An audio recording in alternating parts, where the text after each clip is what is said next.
Halo sahabat semua, kita jumpa lagi dalam perbincangan menarik. Kali ini kita ambil tema mengenai pembelajaran jarak jauh atau PJJ, dampak dan berkah. Ya, nah, saya ingin tanya ke Mbak Milda nih. Kalau menurut pengamatan Mbak Milda terhadap PJJ ini bagaimana, Mbak? Baik, Mbak Anas. Pertama-tama perlu dipahami bahwa PJJ itu pembelajaran jarak jauh dimungkinkan terjadi karena adanya kontribusi dari teknologi. Ya, kita semua tahu bahwa PJJ ini dapat berlangsung karena adanya fasilitas internet. Ya, dan internet ini sudah menjadi kebutuhan yang penting di era yang sekarang ini. Ya, dengan adanya PJJ itu memungkinkan orang untuk bisa saling terhubung tanpa harus mengalami atau tatap muka, bertatap muka. Itu yang pertama.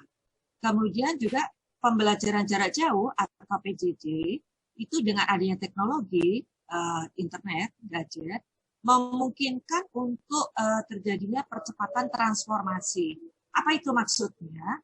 Transformasi ini maksudnya perubahan, ya, perubahan yang dalam waktu yang sangat sangat singkat, seluruh masyarakat itu mengalami perubahan dalam arti pembelajaran.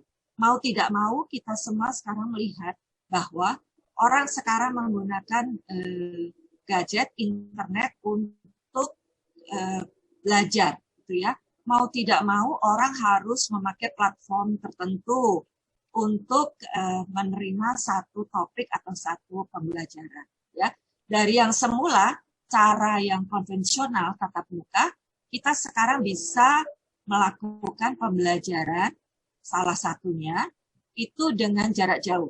Ya, jadi itu transformasi yang menurut saya sangat kuat, ya, sangat terlihat dengan jelas. Di mana-mana kita lihat dari level SD, SMP, SMA, bahkan di perguruan tinggi, bahkan di kantor-kantor. Ya, jadi itu yang disebut percepatan transformasi. Dan data dari UNESCO sendiri tahun 2020 itu disebutkan bahwa ada 1,5 miliar siswa, 63 juta guru, baik dari tingkat SD, SMP, dan level sekolah menengah atas di 191 negara itu terdampak COVID. Jadi Mbak Anas bisa dibayangkan bahwa COVID ini atau PJJ ini dialami oleh berjuta-juta orang gitu, berjuta-juta orang yang ada di 191 negara, bahkan mungkin lebih ya kalau sekarang kita lakukan penelitian, itu mengalami perubahan, transformasi yang mau tidak mau gitu harus terjadi gitu. Jadi pembelajaran yang konvensional menjadi pembelajaran yang kita sebut dilakukan secara daring ya atau menggunakan jaringan. Itu sih dari saya Mbak Kuni melihatnya PJJ ini memungkinkan orang untuk saling terhubung. Ya, jadi terjadi perubahan bentuk ya dalam hal terutama pembelajaran jarak jauh ini ya Mbak ya. Betul sekali. Iya.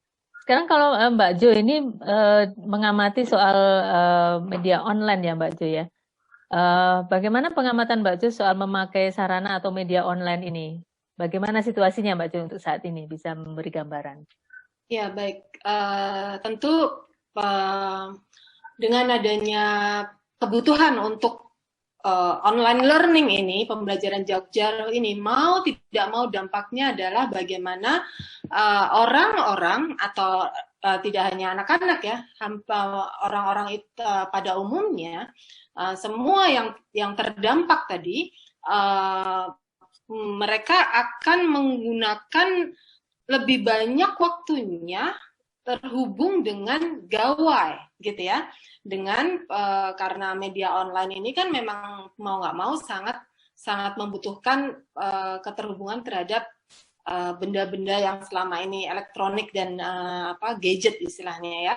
Nah, kalau survei dari Global Web Index pada pengguna internet yang dilakukan pada bulan April 2020 gitu ya, pada orang-orang dengan usia 16 sampai 64 tahun di 17 negara memang terkonfirmasi peningkatan penggunaan gawai itu terjadi dan sangat besar ya. Kalau dilihat di sini smartphone itu meningkat 76%, kemudian laptop, komputer itu 45%, dan smart TV itu 34%. Karena memang dari kebutuhan untuk bekerja, belajar, kemudian juga tentu memanfaatkan waktu ketika mereka tidak melakukan aktivitas-aktivitas keluar rumah, itu kemudian banyak orang yang akhirnya ya yang bisa mereka lakukan alternatif-alternatif untuk selain bekerja dan belajar adalah melakukan aktivitas dengan gawainya. Nah, maka terjadilah itu peningkatan kebutuhan maupun perilaku bergadget tadi itu. Nah, kalau kita lihat dari situasi yang ada di Indonesia sendiri, sudah ada penelitian yang dilakukan oleh RSCM FKUI pada bulan April sampai dengan Juni 2020 gitu ya. Memang terjadi peningkatan waktu rata-rata penggunaan gawai ini hingga 11,6 jam per hari. Nah, dari data penelitian mereka tersebut juga ada peningkatan kecanduan internet. Ini tentu merupakan kondisi-kondisi yang terjadi gitu ya, dengan adanya dampak atau artinya konsekuensi adanya penggunaan media belajar maupun secara online maupun bekerja secara online maupun akses secara online, karena memang keterbatasan yang ada dari yang disebut social distancing tadi ya, kita nggak pergi keluar rumah, tidak bertemu dengan orang banyak, maka aktivitas yang dilakukan tentu di rumah dan apa yang ada. Nah, memang dari situasi ini yang perlu diwaspadai memang adanya kerentanan kecanduan internet ini. Seperti itu, Mbak Anas. Oke.